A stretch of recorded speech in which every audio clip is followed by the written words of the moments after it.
Are you starting to get the rhythm of the compost? Yeah. So what's the rhythm? How do we go? What do we go? So carbon, nitrogen, carbon, nitrogen, carbon, nitrogen, carbon, nitrogen. That's it. You got the rhythm. So now I want to take that rhythm to the next level.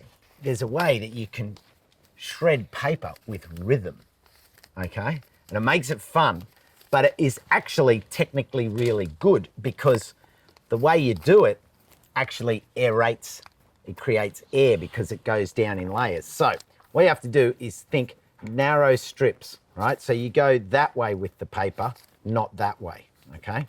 And then you just do narrow strip like that, right? Now, if you just put it in like that, those pages will stay together. So what you have to do is this, to make it separate. So you go and throw it in. So then that becomes the rhythm. Even if it ends up really small, doesn't matter. But you just do the dance and see how they float in. And when they float in, they sit up and they cross over. Yeah. All right? And then even when you water it, there's still going to be air in there for all the microbes to move around because they need air to breathe, okay? So you can get one of these each and just start, about, a finger or two wide, not too wide. And I get into a zone. I just get so into this because it's really relaxing and it's like, and the sound.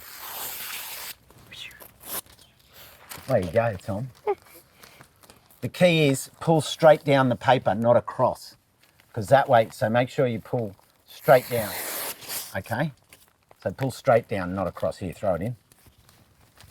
Yeah, get the movement. You're getting the rhythm. Yes, Beth, that's it.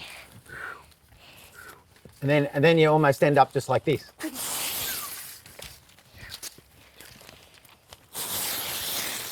Oh, I love the sea. I can dance to the beat. Look at that. Look at all the carbon in there. That is fantastic.